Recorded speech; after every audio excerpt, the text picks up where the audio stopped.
녹화가 시작되었습니다. 제가 기도하고 시작하겠습니다. 좋으신 하나님, 은혜를 감사합니다. 바이블 아카데미 2기 마가복음 산책 모임 두 번째 시간을 시작합니다. 그 시간 가운데 주님 함께 하시고 하나님의 말씀을 아는 지식을 우리에게 더하시고 성령께서 그 말씀의 그 의미를 좀 더 밝히 알 수 있는 우리 되도록 인도해 주시옵소서. 함께하는 우리 집사님, 권사님들 주님께서 지혜와 총명을 더하여 주시고 하나님을 아는 지식 가운데 우리의 믿음과 우리의 신앙이 더욱 자라갈 수 있도록 은혜를 베풀어 주옵소서. 감사드리며 예수님 아멘. 이름으로 기도합니다. 아멘. 아멘. 네, 제 목소리 잘 들리시죠? 제가 그냥 노트북 내장 마이크를 활용하고 있는데 오늘은 제가 아까 보내드렸던 화면입니다. 조금 더 키울까요? 이건? 지난주에는 오리엔테이션 그리고 역사적 접근해서 말씀을 드렸었고요. 오늘은 두 번째로 문학적 접근에 대해서 함께 살펴보려고 합니다. 그러니까 마가복음도 문학이잖아요. 글이니까. 그래서 문학적 접근을 살펴보는 거고 마가복음이 역사 속에서 기록된 책이기 때문에 역사적인 상황과 배경에 대한 그런 관심을 가지는 가운데 마가복음을 또 이해하려는 시도가 지난주였고 오늘은 문학적 접근, 기록 문학으로서의 마가복음입니다.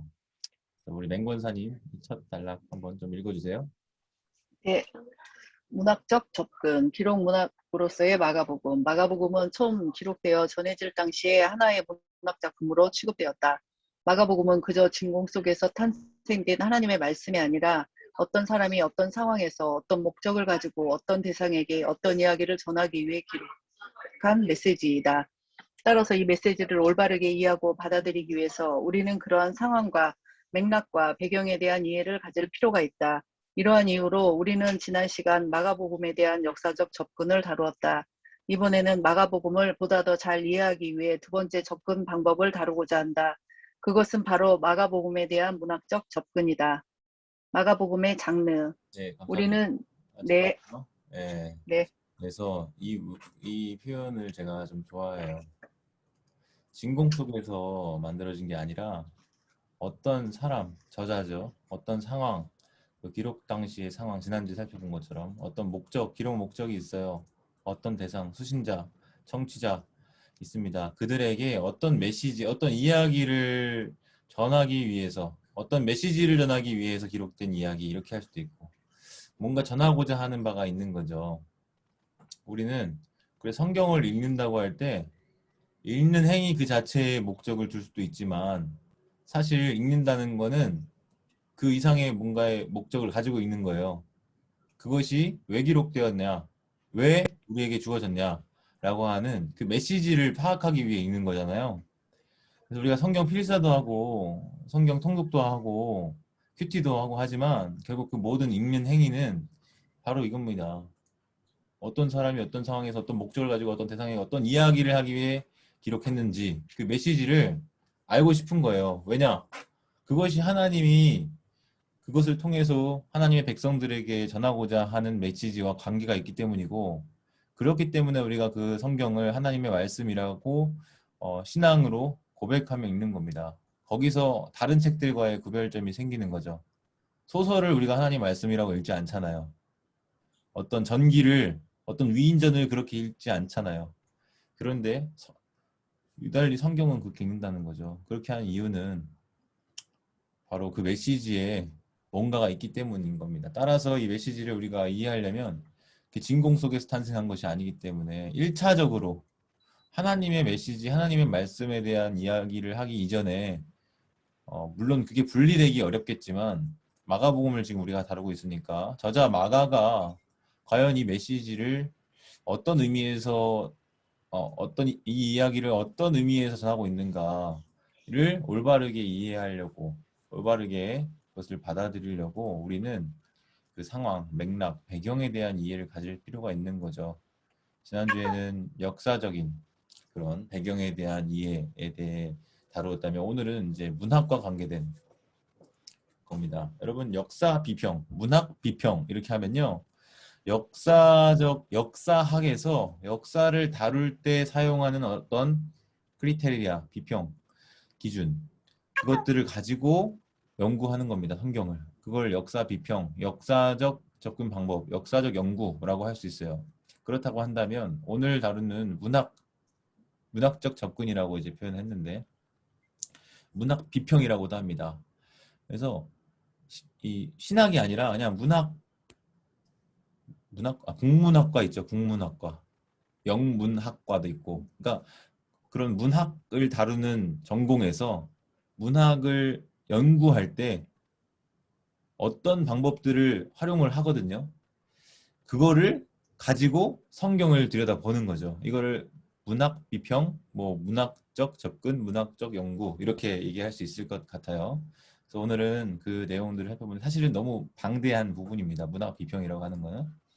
그래서 오늘 일단은 그냥 일부분만 어느 정도 살펴보려고 합니다. 뭐 마가복음의 장르에 대한 이야기, 문체, 스타일에 대한 이야기, 그리고 더 있는데 사실은 오늘은 여기서 잘랐어요. 마가복음의 구조.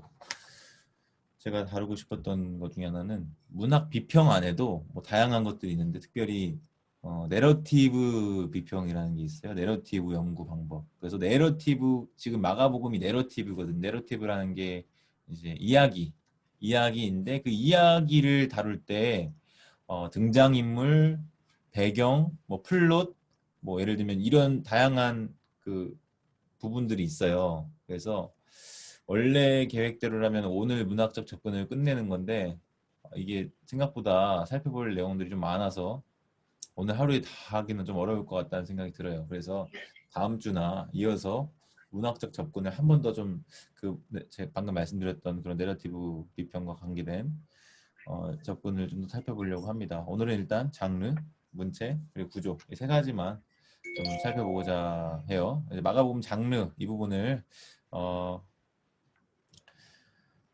천재 권사님 이거 가지고 보이세요? 네, 안녕하세요.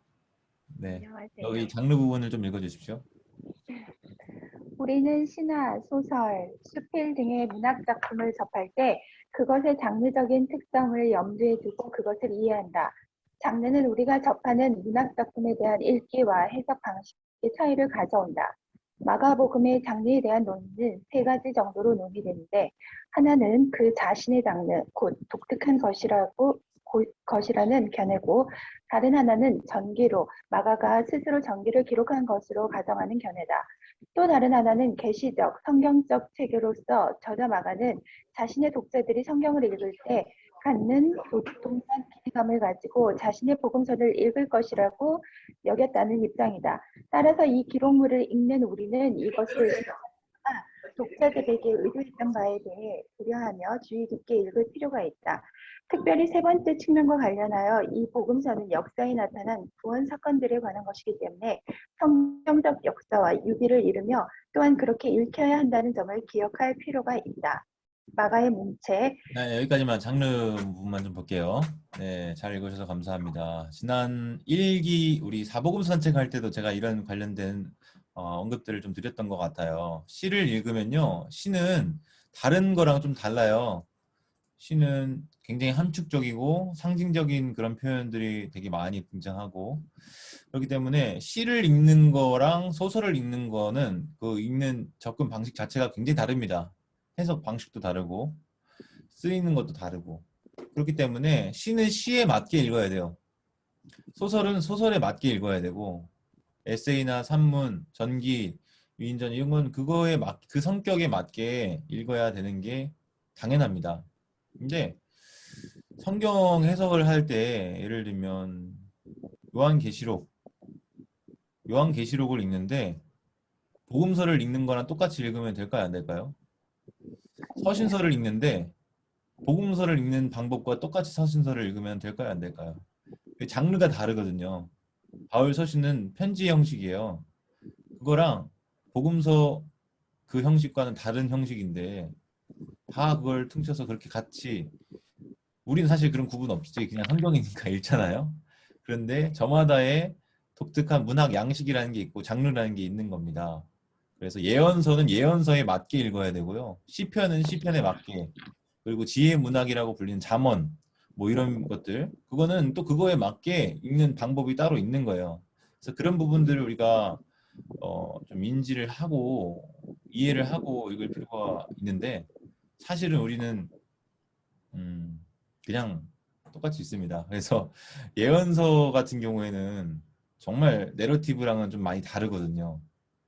그러니까 산문과 운문, 시냐 이야기냐, 이 차이가 그것을 해석하는 데 있어서 굉장히 큰 차이를 가져오는데, 그런 부분들에 대해서 우리가 염두에 두고 읽어야 한다는 거죠. 마가복음에 대해서 특별히 장르를 얘기할 때 세 가지 정도가 있다고 합니다. 하나는 그 자신의 장르, 이거 스이 게네리스라고 해서 라틴어인데 곧 독특한 거라는 거예요. 이런 장르가 없다는 거죠.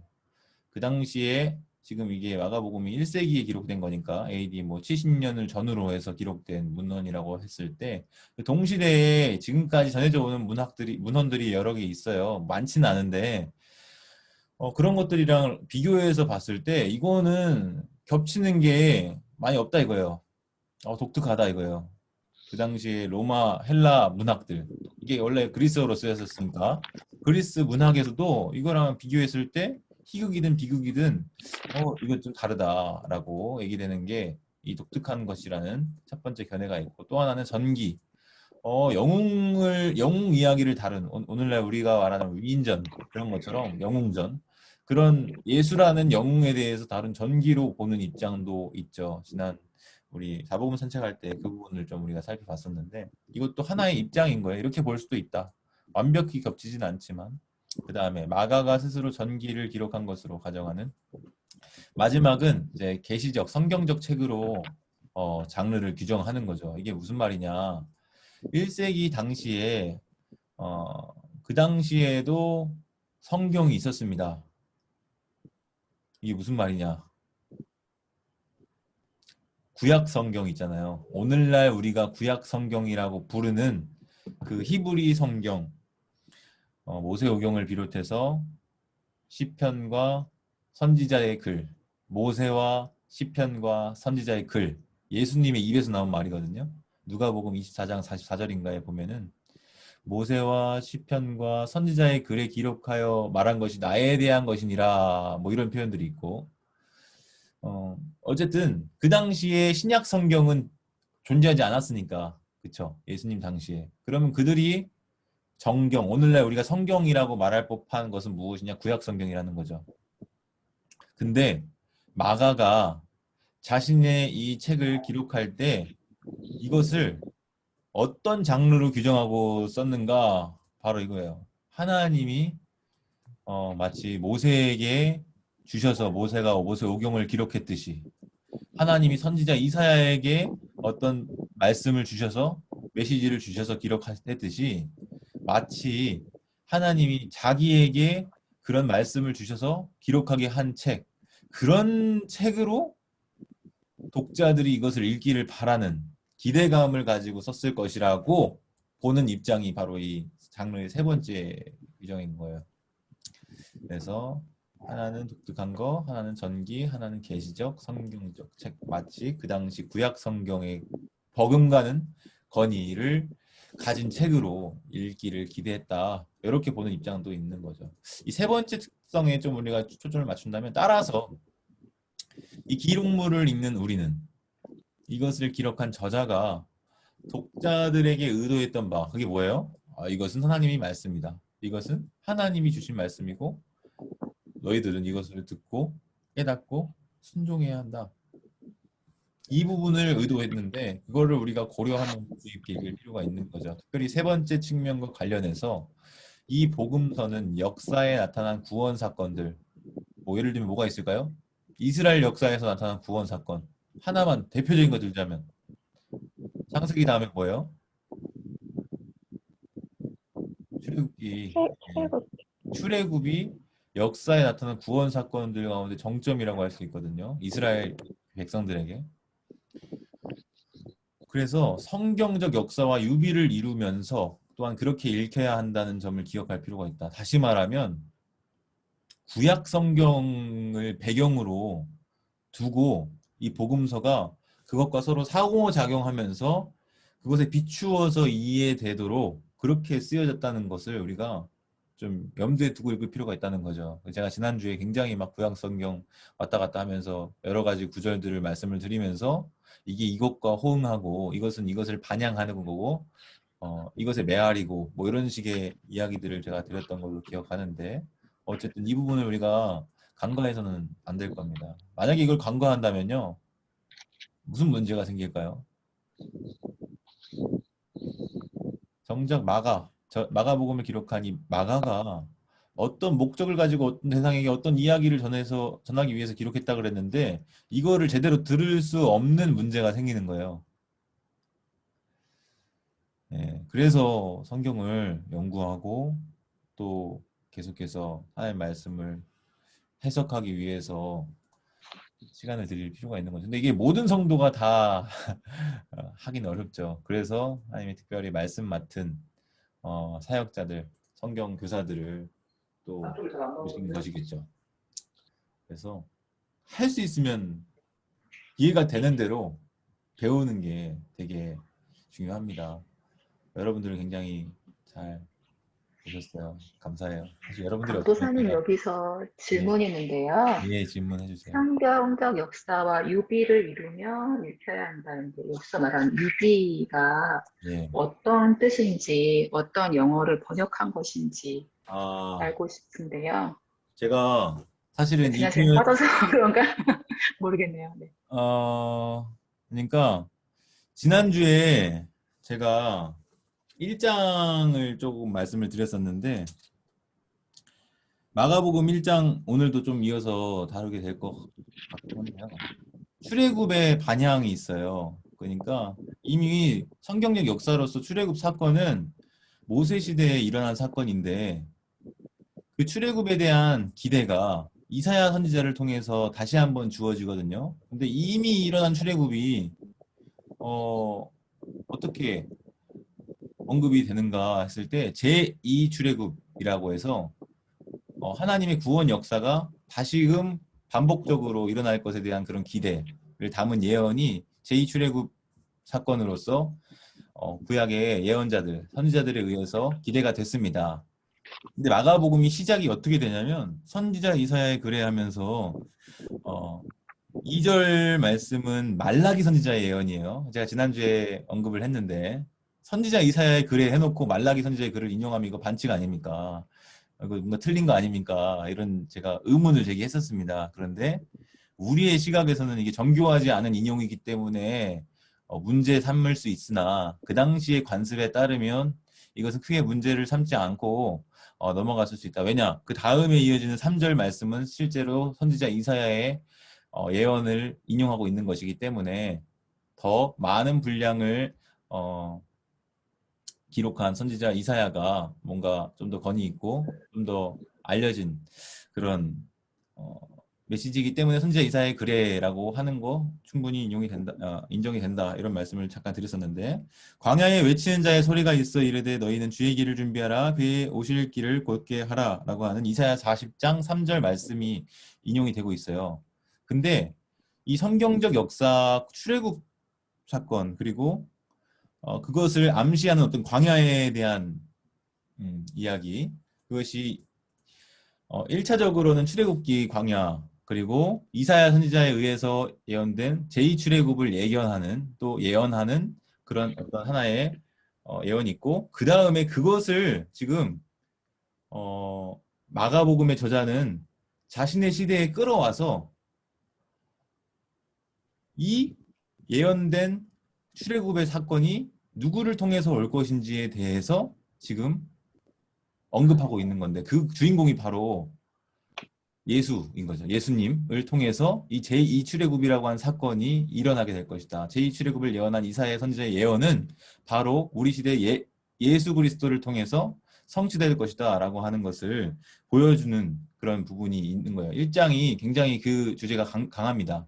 왜냐하면 1장 2절에도 3절에서도 이제 광야에 대한 얘기가 나오고 12절에서도 광야에 대한 얘기가 나오고 굉장히 광야라고 하는 이 에레모스라고 하는 헬라어 단어가 비록 우리말로 다 광야라고 번역이 되지 않았어요. 한적한 곳 뭐 이런 것도 다 똑같은 에레모스라고 하는 단어인데 이러한 단어들의 언급들을 통해서 굉장히 이 주제가 두드러지고 있다는 것. 이런 부분을 얘기할 때 성경적 역사와 유비를 이룬다라는 것을 좀 포착할 수 있지 않을까 제 개인적인 생각은 그렇습니다. 사실은 이게 아날로기라는 표현일 것 같은데 좀 사실 우리가 일상생활에서 쓰는 단어는 아니다 보니까 예, 좀 그렇게 느낄 수 있었을 것 같아요. 제가 좀 장황하게 좀 설명을 드리려고 했는데 조금 도움이 되셨을까 하면 좀 더 추가적으로 뭔가 하실 말씀 있으면 얘기해 주시면 저도 답변을 좀 드리도록 하겠습니다. 좀 굉장히 저는 질문해 주셔서 너무 감사해요. 네, 고맙습니다. 해결되셨어요? 좀 도움이 되셨습니까? 네. 네, 예. 어쨌든 저는 이 지점이 좀 중요한 것 같아요. 그래서 근데 사실 우리가 이거를 다 인지하기는 쉽지 않은 게 일단 구약 성경에 익숙해야 되거든요. 이러려면. 근데 사실 그 당시에 유대인들이야 당연히 나면서부터 토라를 달달달 외우고 암송시키고 그러다 보니까 굉장히 익숙하거든요. 그러나 사실 우리는 그렇게 많이 일단 한 번을 다 읽어보는 것도 큰 결심과 노력이 필요하잖아요. 그냥 읽어보는 것만도. 그래서 신대원 제가 입시 시험 치를 때 거의 뭐 성경 어떤 구절이 어느 책, 어느 장, 어느 절에 있는지까지 다 맞출 수 있을 정도로 달달달달 공부해야 됐던 그런 때가 있거든요. 물론 그것도 외우는 요령과 팁이 있어서 어쨌든 다들 통과를 하긴 하지만 그 정도로 해도 사실은 익숙하지 않으면 잘 이렇게 빠르게 캐치가 되지 않는 경우가 많아요. 그러나 어쨌든 이런 식으로 의도가 되었다라는 걸 우리가 이해를 좀 할 필요가 있고 잘 우리가 캐치가 안 되더라도 좀 노력을 할 필요가 있다는 점을 먼저 말씀을 드립니다. 굉장히 말 길었습니다. 자, 그 다음에 마가의 문체 스타일을 우리 김혜진 집사님.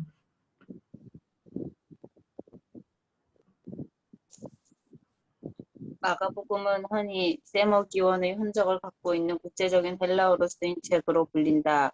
마가복음은 비교적 소박한 헬라어로 쓰여진 것이라 평가되나 마가복음의 문학적 특성을 생각할 때 저자 마가는 솜씨 있는 작가임이 틀림없다.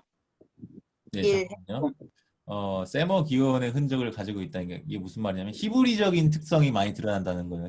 세머 히브리어. 그래서 구약 성경이 히브리어로 쓰였잖아요. 그러니까 마가복음의 저자가 이거를 헬라어로 쓰고 있는데 헬라어가 약간 히브리 말투가 히브리 문법의 형식을 따른 약간 그런 느낌이 있는 거죠. 마치 우리 콩글리시처럼 그런 느낌인 거예요. 그래서 소박한 헬라어를 쓰였다는 게 그렇게 복잡하지 않은 문장 구조, 세련되지 않은 것으로 이제 보통 평가를 하는데 이 문학적인 특징들을 잘 살펴보면 이게 글을 못 써서 글 솜씨가 없어서 이런 식으로 쓴 게 아니구나라는 것을 알 수 있다는 거죠. 이게 사실은 얼마 안 됐어요. 이렇게 인정되기 시작한 지. 마가복음은 역사적으로 어떻게 취급되었냐면 마태복음의 축소판. 그러면 여러분 어떠세요? 마태복음을 보면 되지 굳이 축소판을 볼 필요 있습니까? 그러니까 모든 어거스틴이 그런 말을 한 거예요. 마가복음은 마태복음을 그냥 요약한 것에 불과하다. 그러니까 요약한 거 굳이 뭐하러 연구하냐. 마태복음을 연구하면 되지. 이런 식으로 평가된 게 거의 17세기, 18세기까지 그랬어요. 1800년에 이르기까지. 그러니까 마가복음이 연구가 안 됐어요, 많이. 근데 최근 들어서 19세기 들어서 마가복음에 관심이 중되면서 야, 이거 마가가 생각보다 그냥 요약한 게 아니다. 정말 마가가 신학자고 문학가다라고 하는 면모가 점점 드러나기 시작합니다. 바로 이 문학적인 접근 방법을 통해서 마가복음을 살펴보다 보니까요. 그래서 이 문체, 스타일에 관한 항목들을 조금 몇 가지 살펴볼 텐데 행동, 생생함 이 두 부분만 좀 읽어주십시오. 1. 행동. 마가복음의 문체적인 특성은 접속사 없이 일화들을 정렬적으로 나열한 것이다.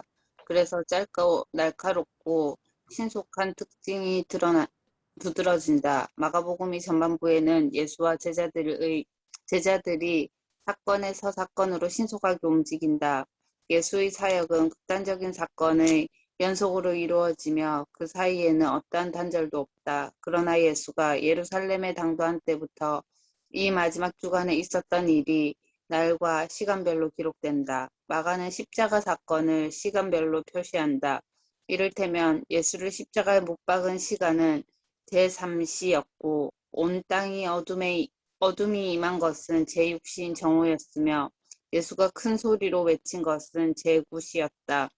이 생생함, 마가는 단순 과거 시제 대신 역사적 현재 시제를 약 150회 사용한다. 이는 내러티브에 생동감을 부여하기 위한 것이다. 마가는 또한 설명에 대한 생생함을 더해주는 세밀한 관찰을 덧붙이는 경향이 있다.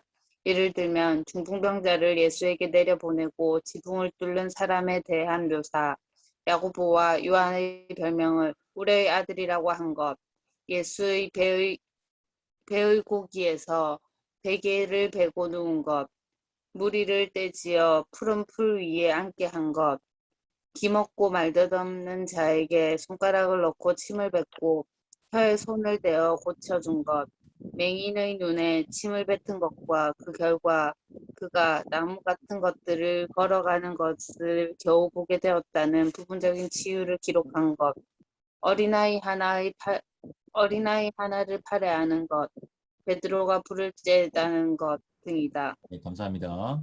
자, 1번 행동 보시면요.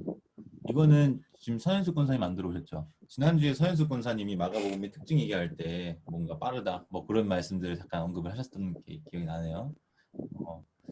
맞아요. 그 문체의 특징이 있는데 접속사를 안 쓰고 일화들을 병렬적으로 나열하는 거다. 그러니까 한 단락에 대한 이야기가 끝난 다음에 그 다음에 뭔가 접속사를 통해서 이어가시는데 그 다음에 바로 뭐 어떤 동사가 나와가지고 그 다음 이야기로 연결이 되고 이런 식으로 하는 거죠. 끊어짐이 없이.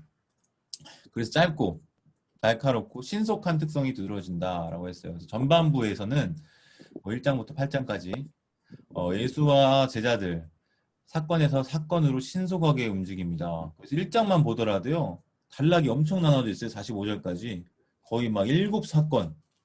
제가 지금 올해 1월부터 마가복음을 한 달에 한 번씩 설교할 기회가 주어질 때마다 하고 있는데 아직 이제 1장 끝났어요. 지금 8월인데 물론 설교를 많이 안 하긴 했는데 한 6번 했나?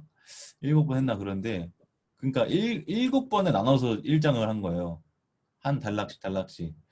그러니까 한 장이 굉장히 많은 사건들이 이제 나타나 있고 그리고 예수님의 사역이 극적인 사건들의 연속으로 이루어져요. 굉장히 드라마틱한데 이것이 연속적으로 이루어지고 그 사이에 단절도 없어요.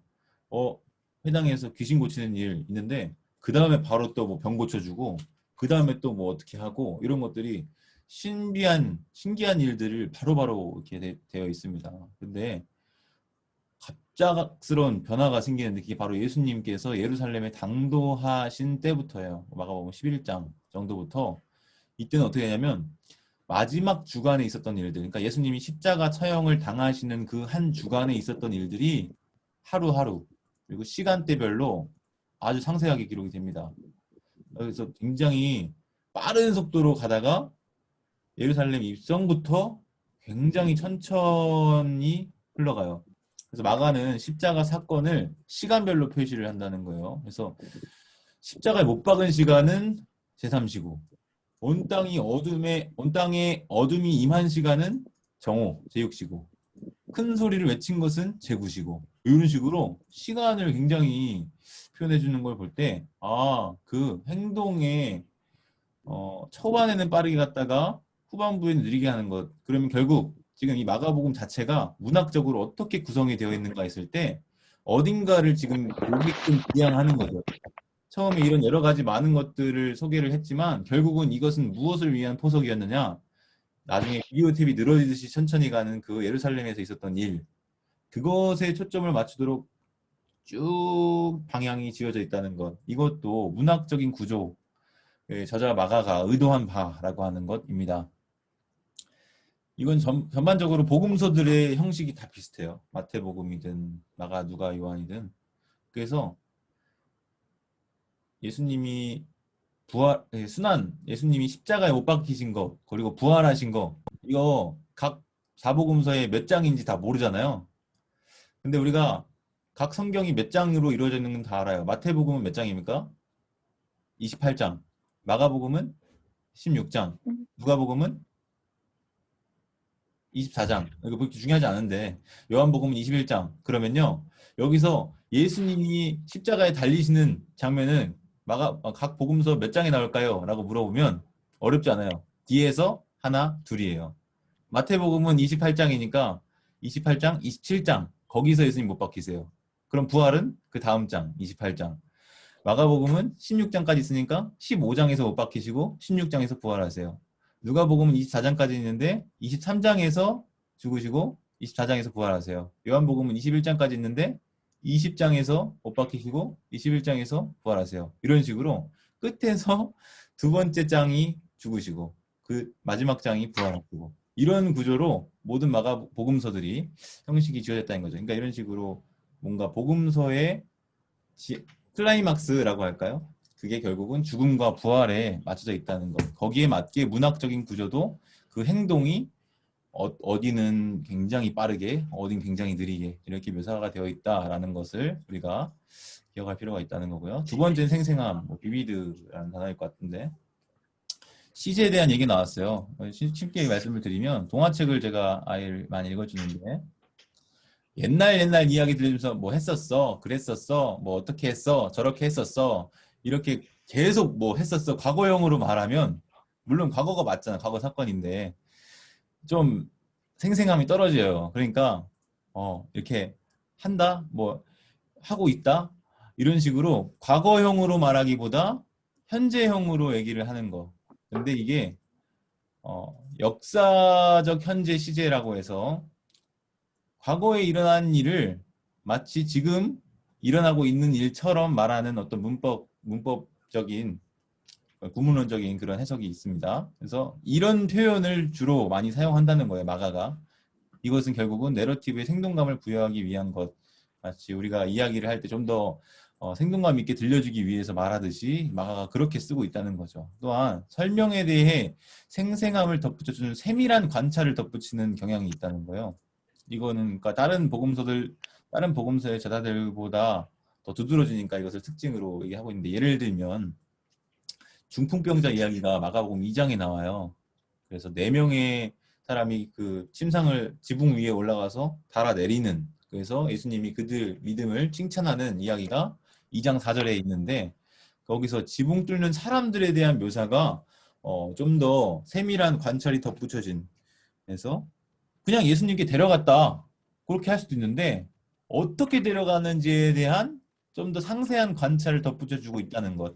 이것은 다른 복음서랑은 조금 다른 특징이라는 거죠. 그리고 야고보와 요한의 그러니까 3장 17절 이 부분을 보시면 제자들의 명단이 나오고 있거든요. 제자들이 어떤 제자가 있고 뭐 마태복음에서도 제자들의 명단 나오고 그래요. 근데 별명도 붙여줘서 알려줘요. 야고보와 요한은 우리의 아들들이라고 불려지는 17절 보면 이런 식으로 뭔가 조금씩 더 덧붙이면서 이 사람에 대한 상세 설명을 덧붙이는 거죠. 그 다음에 예수님이 배 고물에서 베개를 메고 누웠다.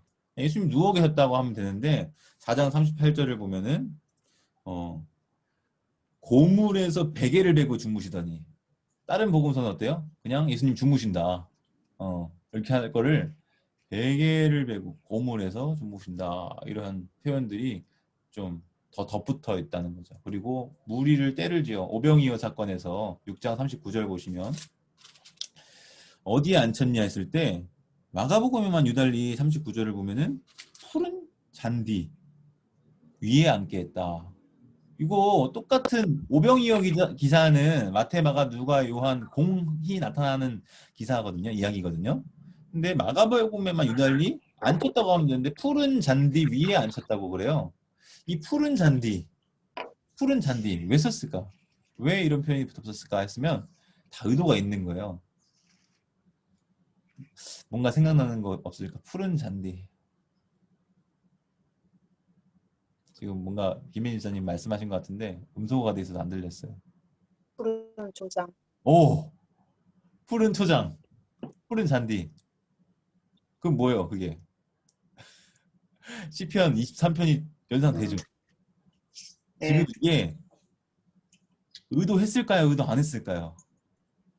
했어요. 예, 이거는 사실은 의도하지 않고서는 굳이 다른 복음서들과 구별되게 이런 표현이 들어갈 이유가 없는 거죠. 그러니까 지금 여기서 어떤 모티브가 나타나는 거냐면 목자 모티브가 나타나는 거예요. 목자. 시편 23편이 무슨 시예요? 여호와는 나의 목자시니 내게 부족함이 없으리로다. 그가 나를 푸른 초장에 누이시며 실만한 뭐 이런 이미지가 그려지잖아요. 그러니까 지금 마가복음에서는 아까 그 유비에 대한 이야기를 아까 김윤경 지사님이 말씀하신 성경적 역사와 유비를 이룬다 이런 구절을 질문하셨었는데 이게 바로 그런 예 또 하나 중에 하나인 거죠. 푸른 초장이라고 하는 그런 하나의 억구를 통해서 지금 구약 성경의 역사가 뭘 가져오는 거예요? 여호와께서 목자이신 그래서 푸른 초장과 쉴만한 물가로 인도하시고 자기 백성을 먹이시는 지키시고 보호하시는 그런 이미지를 이 푸른 잔디라고 하는 표현 하나에 다 끌어오는 거예요. 그래서 지금 이 푸른 잔디 위에 앉히시고 그들에게 먹을 것을 나눠주시는 예수님이 어떤 분으로 묘사가 되느냐? 시편 23편에서 여호와 나의 목자신이라고 했을 때 그 목자와 같은 여호와 그런 목자와 같은 예수 이런 유비가 발생하게 되는 거예요.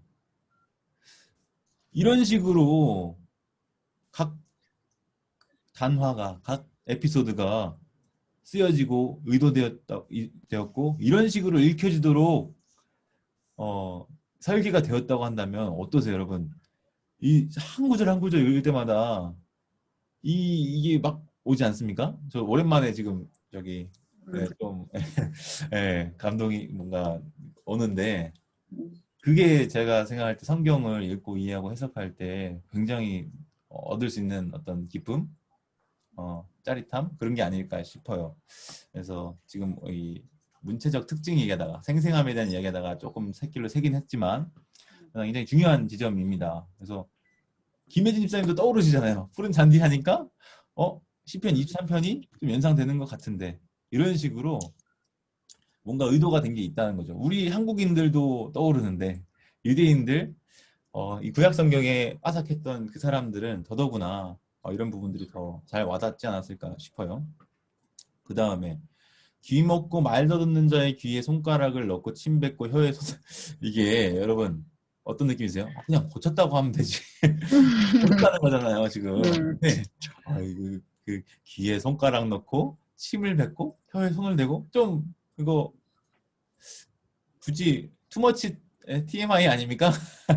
예, 투머치 인포메이션 아니에요? 근데 이거 굳이 쓰고 있다는 거예요. 왜 썼을까 했을 때 정말 마치 우리가 거기 현장에서 그 사건을 보고 있는 듯한 생생함을 주는 거죠. 이런 표현들이. 아, 이렇게 하셨구나. 고칠 때 이런 식으로 고치셨구나 라고 하는 거를 파악할 수 있는 거고 사실은 여러분 이런 과정 하나하나가 괜히 들어간 건 아니에요. 단지 생생함만 주려고 그건 아니에요. 뭔가 그 에피소드 그 단화 그 단락에서 뭔가 전하고자 하는 어떤 메시지가 있는데 그것을 좀 더 부각시키기 위한 장치로서 이런 식의 문학적인 수사적인 표현들이 추가가 된 거라고 볼 수 있겠죠. 그리고 맹인의 눈에 침을 뱉은 것 그리고 그 눈에 침을 뱉은 거 이것도 그냥 고쳤다고 하면은 그냥 퉁치고 넘어갈 것 같은데 좀 더 가까이에서 들여다보는 느낌이 들죠. 아, 예수님이 침을 모아가지고 눈에다가 뱉으셨구나. 근데 그 결과 그 사람이 뭔가 봤는데 보기는 봤는데 완벽하게 눈이 떠지지는 않았구나. 나무 같은 것들이 걸어다니는 것. 나무가 아니라 사람일 텐데 그걸 겨우 보게 되었다는 부분적인 치유에 대한 언급. 이것도 괜히 쓴 게 아니겠죠? 말씀드린 것처럼 8장 2단락이 제자들의 무지를 굉장히 드러내는 단락인데 결국은 이 맹인 치유 사건을 통해서 그 단락에서 의도하는 바가 있는 거죠. 뭔가요? 예수님이 제자들의 무지를 깨우쳐주기 위해서 다시 말하면 예수님이 누구신지를 보여주시는데 제자들이 단박에 깨닫지 못해요. 베드로가 신앙 고백하잖아요. 주는 그리스도시고 살아계신 하나님의 아들이십니다. 고백은 해요. 근데 이게 마치 뭐와 같은 거냐면 맹인이 눈에 침을 뱉음을 예수님에 의해서 당해서 그 결과 보기는 봐요. 근데 선명하게 보지 못했냐, 흐릿하게 나무 같은 것들이 걸어가는 것을 겨우 보게 된 그 정도로 보는 거예요. 마찬가지로 베드로도 주는 그리스도십니다. 살아계신 하나님의 아들이십니다라는 고백은 했어요. 보기는 봐요. 근데 분명하게 보지 못했던 거예요. 뭐가 분명하지 않냐? 고난받는 그리스도에 대한 그 인지가 분명하지 못했어요. 그래서 예수님이 베드로의 신앙 고백이 있은 다음에 어떤 말씀하셨냐? 야, 잘했다. 야, 어떻게 너 그거 알았냐? 네가 알게 한 거는 이거 하나님이 알게 하신 거다 하면서 예수님이 장차 어떻게 되실 건지 순환을 예고하시죠. 장차 3일 만에 죽임을 당하고 버림바 되었다가 다시 살아나실 것에 대한 예언을 했을 때 베드로는 어떻게 합니까? 항변을 하죠. 그 증거가 예수님이 어떤 분이신지에 대한 분명한 인식은 없었다는 그 증거가 되는 거거든요. 이런 식으로 이 생생한 표현과 더불어서 그것이 그 단락의 메시지를 부각시키고 드러내는 장치로 쓰인다는 거, 이걸 우리가 기억할 필요가 있겠고요. 마지막 하나는 어린아이 하나를 팔에 껴안은 것. 팔에 껴안은, 그냥 안았다, 팔에 껴안았다, 이게 9장 36절 나오는데, 이것도 뭔가 그 예수님께서 하신 행동에 혹은 말씀하신 그 메시지의 의도가 있는 거죠.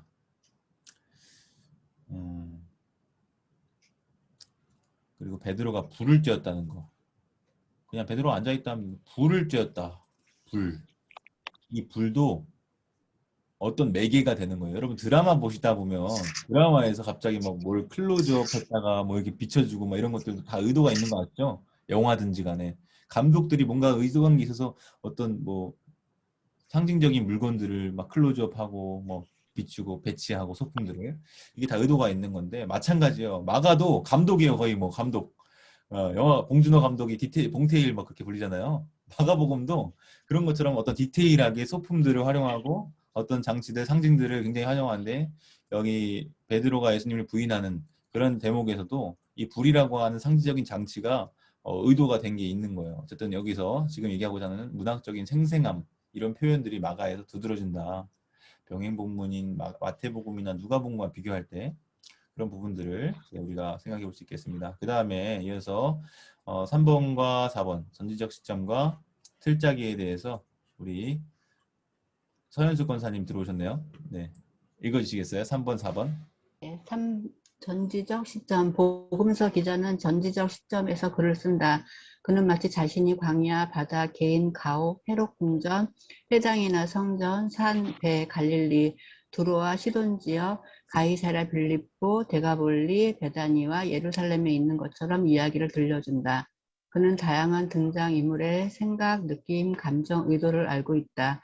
이 지식 덕에 마가는 개입적 화자로서 등장인물의 세계나 현장 속으로 들어가 독자들에게 추가적인 논평과 설명을 제공할 수 있다고 주장한다.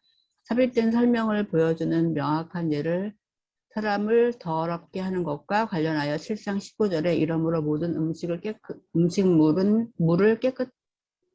물은 깨끗하다 하시니라에서, 그리고 멸망에 가증한 것과 관련하여 13장 14절에 읽는 자는 깨달을 진저에서 찾아볼 수 있다. 4. 틀짜기. 마가의 틀짜기 사용은 내러티브에서 그의 의도를 해석하는 데 도움이 될 수 있다. 두 마비된 사람의 치유 기사는 유대인의 관습과 관련된 말씀의 논란으로 이루어진 한 단락의 틀을 형성하고 있다. 이 두 치유 기사 사이에서 서기관과 바리새파 사람들은 예수가 죄인들 및 레위와 같은 세리들과 함께 먹는 것에 대해 불평하고, 세례 요한의 제자들과 바리새인들은 지키지만 예수의 제자들은 지키지 않는 금식과 관련한 질문이 제기되고, 예수의 제자들이 안식일에 이삭을 자른 것에 관한 논쟁이 벌어진다. 예수가 안식일에 한쪽 손 마른 사람을 치유한 사건으로 국면이 결정적으로 바뀌며, 그러자 바리새인들과 헤롯당은 예수를 죽이기로 결심한다. 신체가 마비된 사람 치유와 관련된 이 사건은 예수의 대적들을 그들의 전통에 의해 마비된 것으로 묘사하고, 그들 또한 치유가 필요한 자들임을 보여준다.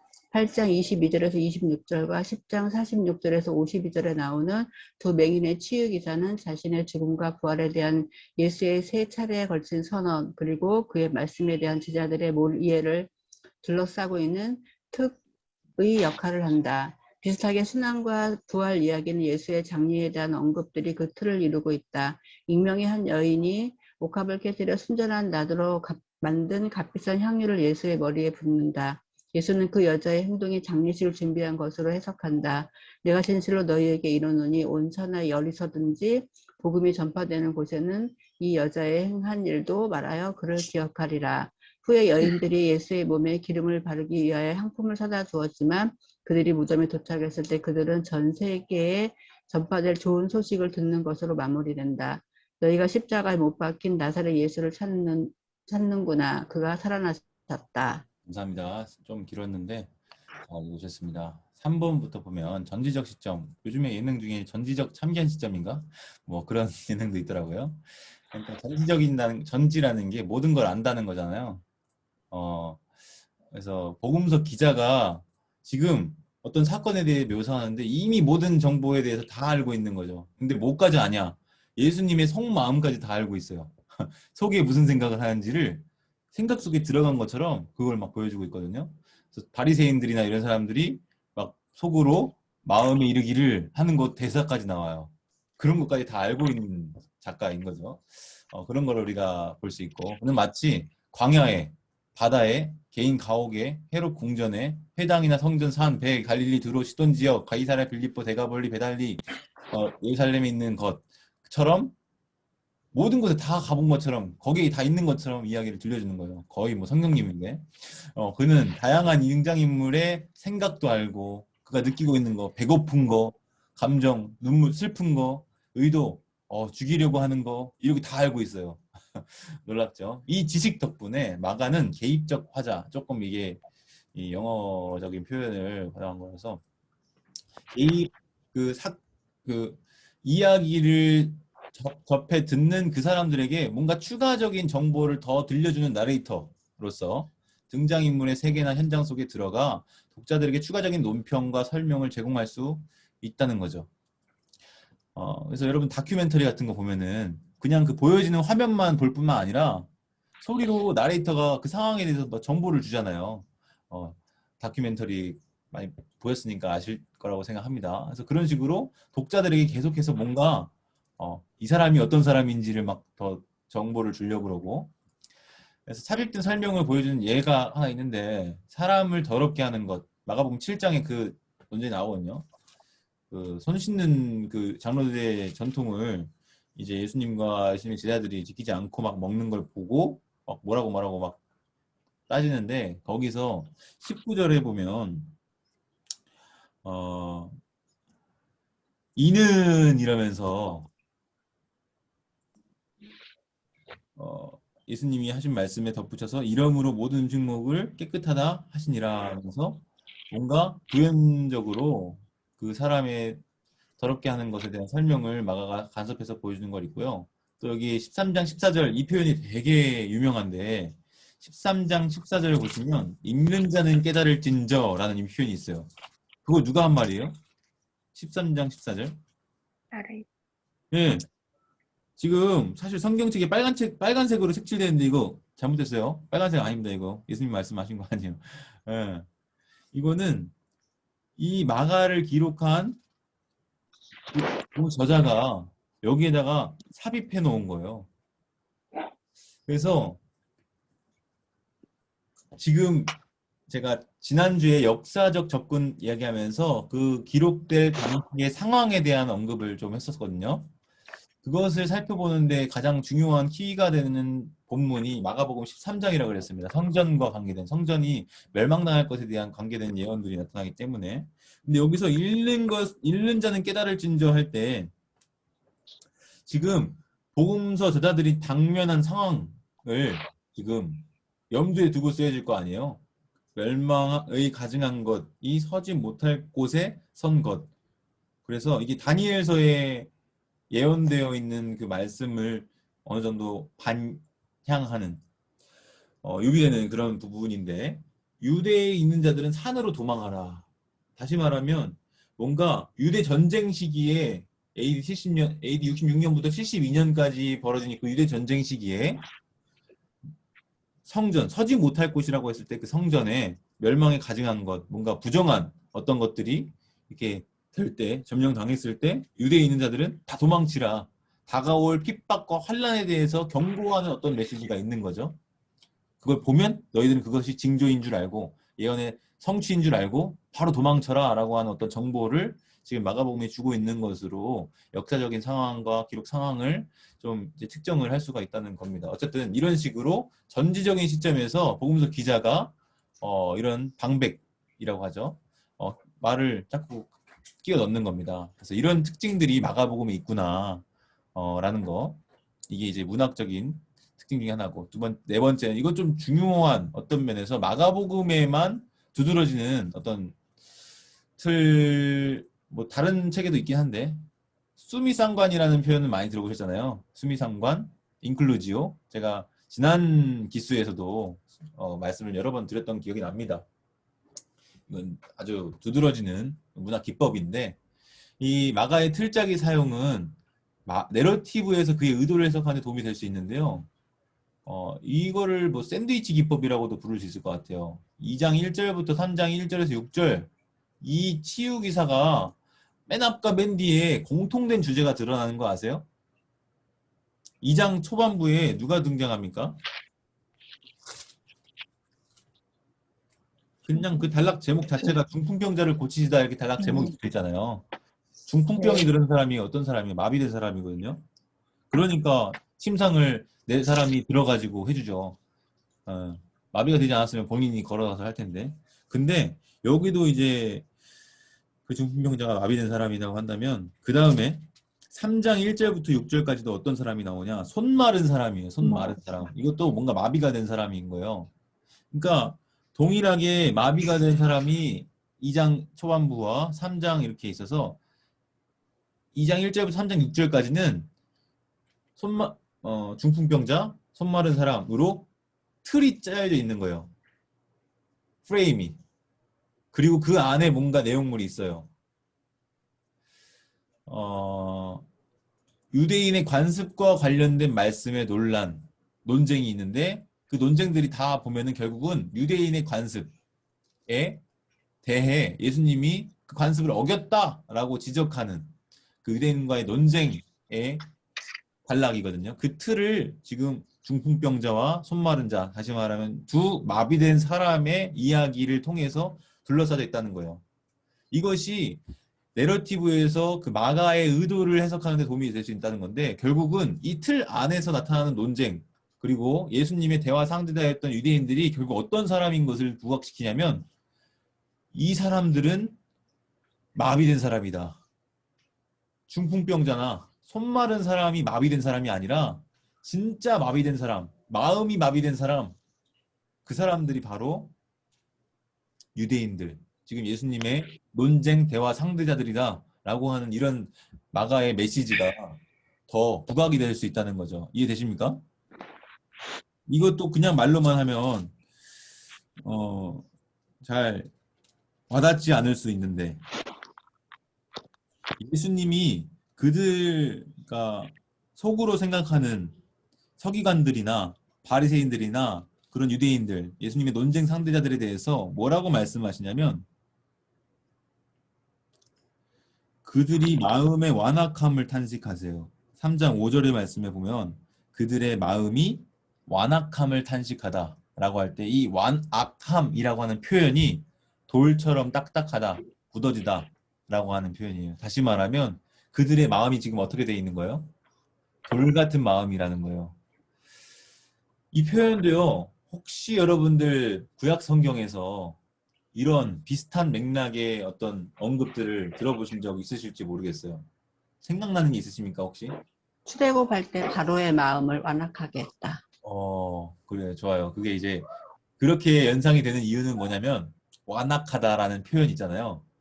한국 번역 그 어의 그 유사성 때문에 그게 우리가 떠오르는 거거든요. 그것도 좋아요. 근데 사실상 그 헬라어 단어와 이 헬라어 단어가 같은지는 좀 따져볼 필요가 있는데 좀 연결이 있을 것 같긴 해요. 성경 전체적으로 이 단어의 쓰임과 관계돼서. 근데 제가 지금 좀 질문했을 때 의도한 그 맥락은 에스겔 선지자에 나오는 거예요. 하나님의 구원자 메시아가 오면 어떤 사역을 하냐면 성령께서 하시는 사역 중에 돌 같은 그 마음을요, 부드러운 살코기 같은 마음으로 바꾸신다라고 하는 선지자의 예언이 있어요.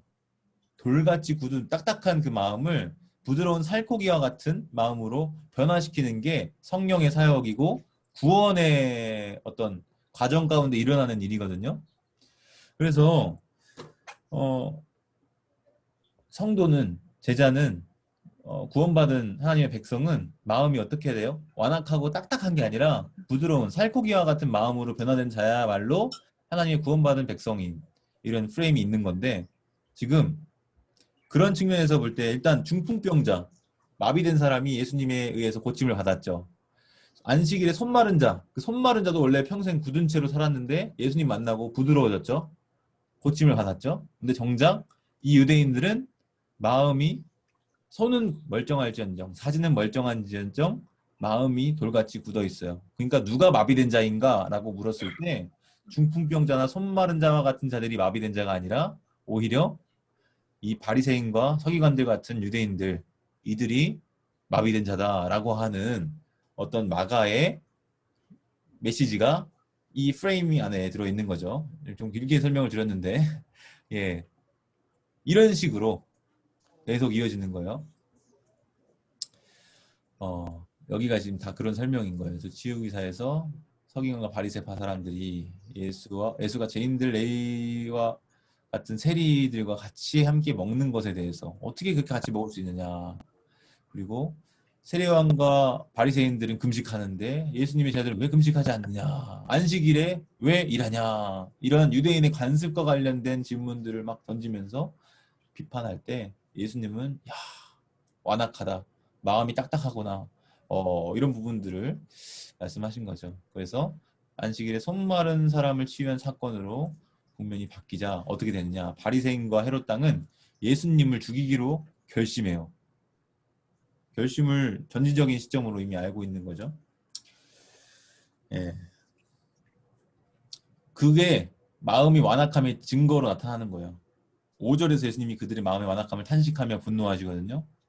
6절에 이런 결과로서 드러나게 되고.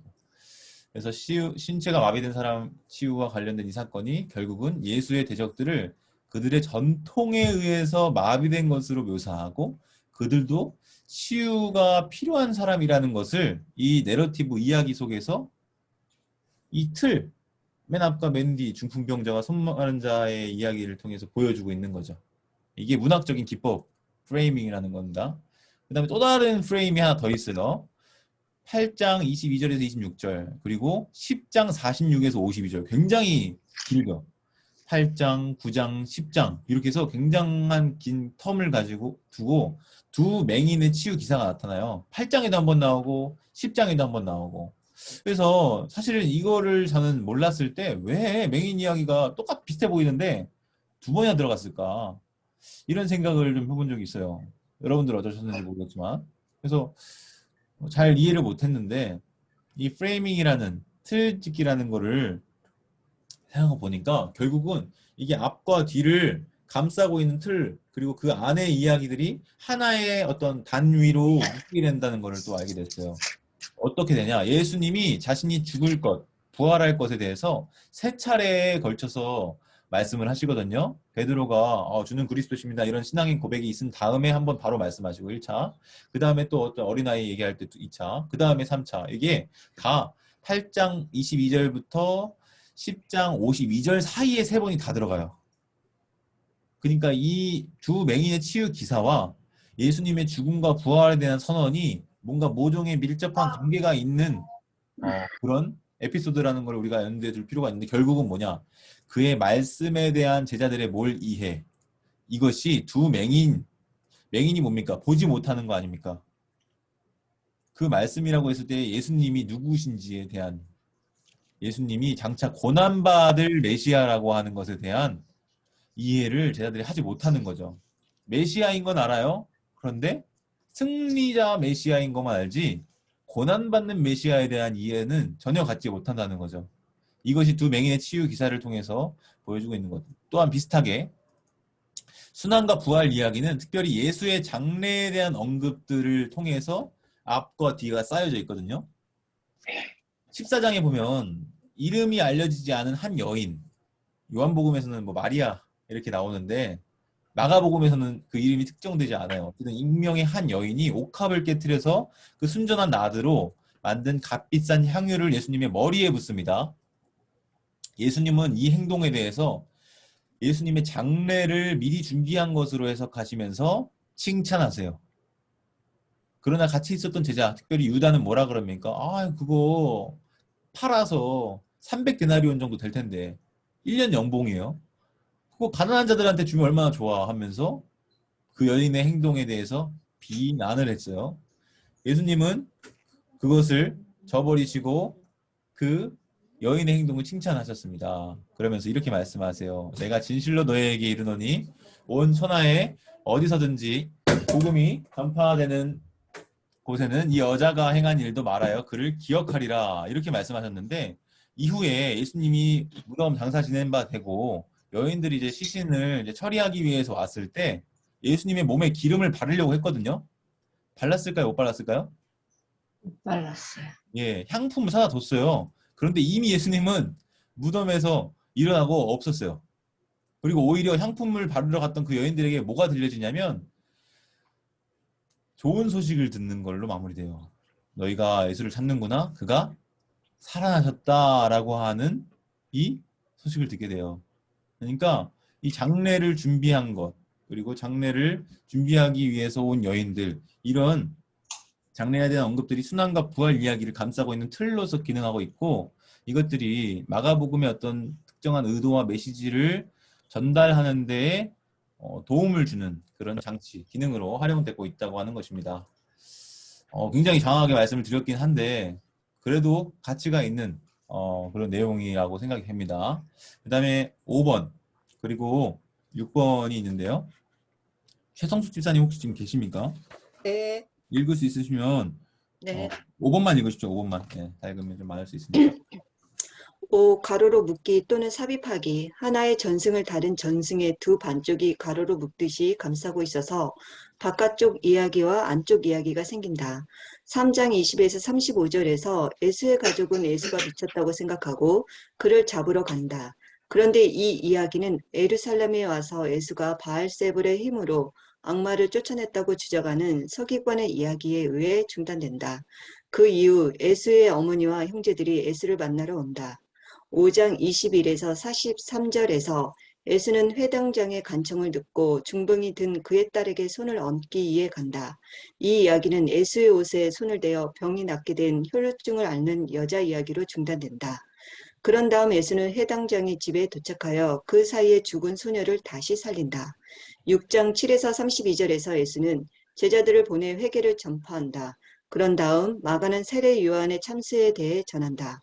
사도들은 전도 여행에서 돌아와 자신들이 거둔 성공에 관해 보고한다. 11장 12에서 25절에서 예수는 성전 안에서 팔고 사는 자들을 내쫓고 돈 바꾸는 자들의 상과 비둘기 파는 자들의 의자를 둘러엎고 아무나 물건을 가지고 성전 안으로 지나다님을 허락하지 않는데 이 기사는 열매 없는 무화과 나무를 저주한 사건 기사가 둘러싸고 있다. 예수를 죽이려는 대제사장의 음모와 유다가 이 음모에 가담한 것에 대한 기사가 예수의 머리에 값비싼 향유를 부은 한 여자에 대한 기사를 감싸고 있다. 대제사장의 집 안뜰에서 베드로가 예수를 부인한 사건, 이 대사장들과 공회 앞에서 예수의 신문 기사를 감싸고 있다. 이렇게 나뉜 이야기의 두 부분은 서로를 해석하고 메시지를 밝히는 데 도움이 되거나 극적인 긴장을 고조시키거나 아이러니를 부각시키거나 광주는 주는 등의 수사적 효과를 갖는다. 네, 감사합니다. 좀 길었는데 잘 읽으셔서 감사하고요. 사실 이게 프레이밍 틀짝이랑 좀 비슷한데 프레이밍은 조금 더 큰 단위 라고 보신다면 이 5번 가로로 묶기 혹은 삽입하기 혹은 뭐 샌드위치 구조라고도 불러요. 이 마가가 마가복음에만 유달리 이런 식의 문학적인 기법이 상당히 많이 사용이 돼서 이 샌드위치 기법만 헤아려도 한 12가지 정도 된다고 해요. 이것만 전문적으로 연구한 학자가 있을 정도로. 그래서 하나의 전승을 다른 전승의 두 반쪽이 괄호를 묶듯이 감싸고 있다. 그러니까 샌드위치가 있으면 위와 아래 이렇게 덮는 거, 그 안에 알맹이 이렇게 이해하시면 되고, 그래서 바깥쪽 이야기가 있고 안쪽 이야기가 있어요. 그래서 예를 들면 3장 말씀을 보세요. 3장을 보시면 20절부터 35절 단락이 몇 개로 이제 단락이 나눠지십니까, 여러분? 일단 20절에 뭐 장제목, 지금 우리가 가진 성경책은 뭐 예수와 바알세불, 그 다음에 31절 예수의 어머니와 형제자매, 뭐 이런 식으로 단락이 구분이 되어 있는데, 사실은 이 이야기의 시작이 어떻게 되냐면 예수의 친족들이 듣고 그를 붙들러 나오니 21절 이는 그가 미쳤다 하밀러라, 이런 식으로 시작이 되거든요. 그래서 그를 잡으러 왔어요. 그런데 이 이야기가 갑자기 어떻게 전개가 되냐면 또 다른 사람들이 왔는데 예루살렘에서 내려온 서기관들, 이렇게 하면서 좀 앞에 예수의 친족들에 대한 이야기와 갑자기 좀 연결이 끊어지는 느낌이 들거든요. 그 다음에 갑자기 뜬금없는 이야기들을 쭉 해요. 바알세불 논쟁이라고 불리죠. 바알세불, 귀신의 왕. 그 귀신의 왕을 힘입어서 귀신 쫓아내는 거 아니냐. 이런 서기관들의 이야기, 시비, 그에 따른 이제 항변에 대한 논쟁의 이야기가 쭉 진행이 되는 거죠. 그러다가 갑자기 그 이야기가 30절에 딱 끝나고 31절에 또 갑자기 확 바뀌는데 다시 예수의 어머니와 동생들이 와요. 아까 21절에는 예수의 친족들이라고 표현됐던 게 31절엔 예수의 어머니, 동생들에 대한 이야기가 나오는 겁니다. 그래서 이게 앞에 예수의 친족들, 뒤에 예수의 어머니와 동생들, 이렇게 틀로 괄호로 묶여 있고요. 그 안에 바알세불 논쟁에 대한 이야기가 22절부터 30절까지 나온다고 보시면 되는 거예요. 그래서 이것을 통해서 뭔가 전해주고자 하는 메시지가 이 뭉탱이로 있는데, 아까 제가 밑에 여기 있어 나뉜 두 부분이 있잖아요. 서로가 서로를 해석하는 도움을 주고요. 메시지를 밝히는 데 도움이 되거나 극적인 긴장을 고조시키거나 아이러니를 부각시키거나 강조를 두는 등의 수사적 효과를 가져요. 만약에 여러분 21절만 딱 놓고 보면요, 별로 뭐 그냥 그런가 보다 해요. 근데 20절, 21절을 31절부터 35절까지의 이 단락이랑 연결시켜서 이해를 하면요, 지금 마가가 이 단락을 통해서 뭔 얘기를 하고 싶으냐, 누가 참 예수님의 가족인가 라고 하는 질문을 딱 던진 거예요. 왜냐? 21절에는 예수님의 친족들, 진짜 가족들이 예수님에 대해서 어떤 평가를 보이고 있습니까? 미쳤다. 그래서 어떻게 하려고 온 거예요, 지금? 붙들러 왔다고 했어요. 이 단어가요, 체포하다라는 나중에 나오는 단어랑 같은 단어예요. 그러니까 지금 긍정적인 등장인물이에요, 부정적인 등장인물이에요? 이런 행동들, 이런 발언들에 대한 묘사만 봤을 때는 예수님이 가족들이니까 예수님 편이라고 생각을 할 텐데, 지금 마가가 여기서 지금 하고자 하는 이야기는 지금 예수의 친족들은 부정적으로 묘사가 되고 있는 거예요. 그러면 31절부터 35절까지의 이 인물들은 어떻게 묘사가 되고 있느냐라고 했을 때, 둘러앉은 자들을 보시며 이르시되 내 어머니와 내 동생들을 보라. 누구를 지금 앞에 두고 지금 뒤에 문 밖에 친족들이 와 있는데 누가 내 어머니고 동생들이냐? 둘러앉은 자들. 다시 말하면 예수의 말씀을 듣고 그 말씀에 귀 기울이고 그 말씀에 순종하는 자들이야말로 예수님의 참된 가족이다 라고 하는 메시지가 지금 마가가 마가복음의 독자들, 청자들에게 전해주고 싶은 거예요. 그래서 누구든지 하나님의 뜻대로 행하는 자가 내 형제요 자매요 내 어머니니라 라고 하는 이제 결론이 나오는 거죠. 그래서 이런 식으로 바로 이게 21절 다음에 31절, 32절, 33절, 35절까지가 나오면 좋을 텐데, 그 중간에 끼어들은 어떤 이야기가 있는데, 지금 방금은 제가 그 껍데기만 지금 설명을 드린 거예요. 근데 또 알맹이에는 또 다른 이야기가 있고, 이 안에 있는 것과 밖에 있는 이야기가 모종의 유기적인 연관이 있어서 서로를 이해하고 설명하는데 시사적인 효과를 가진다는 점을 우리가 기억할 필요가 있겠습니다. 그 다음에 또 하나 보실까요? 5장에 21절부터 43절에 보시면요. 이건 여러분들 많이 보셨을 거예요. 왜 갑자기 뜬금없이 이게 이렇게 될까? 어떤 이야기가 나옵니까? 회당장이 예수님한테 요청해요. 아, 저희 딸이 지금 죽게 생겼습니다. 좀 와서 고쳐주십시오. 야이로가 예수님께 요청을 하죠. 발 아래에 엎드려서 간곡히 구해요. 회당장 사실 지위가 명망이 있는 사람이에요. 그 당시에 신분이 높아요. 그런데 그렇게 예수님 앞에 엎드려서 간곡하게 구하죠. 그래서 예수님이 따라가요. 근데 25절에 어떻게 돼요? 단 그 와중에 있었던 또 다른 사건이 삽입이 되어 있어요. 이게 왜 들어있을까? 잘 이해를 못할 수 있어요. 근데 어쨌든 이게 들어와 있고 그 다음에 어떻게 돼요? 25절부터 34절까지 이 여자에 대한 이야기가 마친 다음에 35절에 다시 회당장의 이야기로 돌아옵니다. 그래서 그 마저 못했던 일을 해결 지으세요. 근데 사실 이 안과 밖의 이야기, 다시 말하면 회당장 야이로의 딸을 고쳐주시는 사건 앞뒤와 그 가운데 혈루증 앓는 여인, 이 이야기가 서로 링크가 있어요. 서로를 연결해주는 어떤 특정한 단서가 있으니 혹시 감이 뭐가 오신 게 있으십니까? 아픈 거? 그거보다 좀 더 명확한 어떤 단서가 본문 안에 주어져 있어요. 이제 시간이 많지 않기 때문에 제가 말씀을 드리면 12라고 하는 표현입니다. 12. 어디에 나와 있습니까, 먼저? 25절. 25절에 이 여인에 대한 묘사를 하는데 그냥 그 혈류증 앓는 여인이라고 하면 뭐가 안 돼요? 근데 마가는 12해를 혈류증을 앓았다고 굳이 얘기하고 있어요. 뭔 상관이에요, 12해가? 11해면 어떻고 13해면 어떻고 20회면 어떻고 38년 된 병자면 어떻고 근데 12회라고 굳이 알려주고 있는데 이게 또 어떻게 됩니까? 또 어디 나와요, 12이?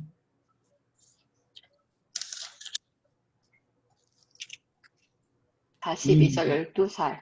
예, 재밌는 게 그 여자의 아이의 나이를 굳이 알려줄 필요가 있나요? 궁금한가? 예, 근데 알려주고 있어요. 이게 의도가 있는 거죠. 이 12이라고 하는 단서를 통해서 이 안에 있는 기사와 밖에 있는 기사의 어떤 연관성을 만들어 주려고 하는 거예요. 그래서 드라마를 보더라도 이게 뭔가 앞의 장면과 다음 장면과 뭔가 연결이 되는 게 있어야 이게 좀 개연성이 있고 사건에 뭐 그런 이제 이게 있잖아요. 그것처럼 지금 연결고리를 이런 식으로 만들어 놓고 있는 겁니다. 어쨌든 간에 이런 괄호로 묶기, 삽입하기라고 하는 이런 기법이 이런 식의 용도로 쓰이고 있다는 것을 우리가 확인할 수 있는 거죠. 이해되시죠? 네. 하나 더 볼까요? 6장에서도요. 예수님이 제자들을 보내세요. 근데 7절부터 13절에 제자들이 둘씩 가가지고 열심히 또 회개하라 전파하고 고치고 이런 사역들을 합니다. 그 다음에 어떻게 돼요? 갑자기 세례 요한에 대한 얘기 뜬금없이 나와요. 세례 요한이 죽었던 그 사건이 과거의 일인데 지금 여기 끼어 들어가 있어요. 그리고 29절까지 그 이야기가 전해지고 30절부터 또 뭐가 나와요? 이제 전도여행 갔다 온 제자들이 사도들이 보고를 합니다. 전도여행 보고. 이런 식으로 짜여져 있는데 이것도 지금 괄호로 묶기, 삽입하기의 기법 중에 하나가 쓰인 예 중에 하나라고 보는 거예요. 결국 뭐냐? 강도사님, 예, 여기 지금 이거 6장에 이 내용이 예, 세례 요한이 죽는 이 내용이 1장 14절에 요한이 잡힌 후가 나오잖아요. 예. 이게 이렇게 연결되는 건가요? 저는 이게 요한이 잡혔다는 얘기가 이 1장에 이렇게 나와 있어가지고 되게 생뚱맞다고 생각을 아주 했었거든요. 좋은 질문이십니다. 네. 제가 방금 말씀드렸죠. 과거의 일을 왜 여기다 끼워놓고 있냐 이거예요. 지금 그러니까 14절에 이게 지금 도입이, 바로 연결되는 거네요. 14절에 도입이 이렇게 돼요. 제자들이 성공적인 회개하라 전파하고 귀신을 내쫓고 병 고치는 일이 있은 다음에 14절. 그러한 결과로 예수님에 대한 이름이 드러난 거예요. 왜냐? 제자들이 예수님의 제자이거든요. 그렇기 때문에 예수에 의해서 보냄을 받은 자들이라는 것을 이제 알려졌기 때문에 예수의 이름이 드러나게 된 거죠. 그래서 헤롯 왕이 이 예수의 제자들을 통해서 일어나는 일들에 대한 보고를 들을 거 아닙니까? 그러니까 듣고 이렇게 말했어요. 야, 이거 이미 죽은 세례 요한이 다시 살아난 거 아니냐? 세례 요한이 부활한 거 아니야? 이런 생각을 하고 헤롯이 말했단 말이에요. 그러니까 이런 능력이 이렇게 발현되는 거 아니냐. 병도 고치고 귀신도 내쫓고. 왜냐, 어떤 이는 그가 엘리야라고 하고 어떤 이는 선지자, 옛 선지자 중 하나 같다. 이렇게 얘기하면서 16절에 헤롯이 이렇게 얘기해요. 이르되 내가 목 벤 요한 그가 살아난 거 아니야? 이런 말을 했다라고 하면서 갑자기 과거 회상씬으로 돌아가요. 드라마 보면은 쭉 가다가 갑자기 그 예전에 있었던 일을 다시 회상씬으로 이렇게 까매지면서 이렇게 보여지는 거 있잖아요. 그것처럼 17절부터 과거 회상 이야기예요. 29절까지. 전에 이러이러한 일이 있었는데 하면서 17절부터 29절이면 12절인데 굉장히 긴 절수 할애거든요. 이게 지금 이 맥락에서 무슨 관계가 있냐는 거예요.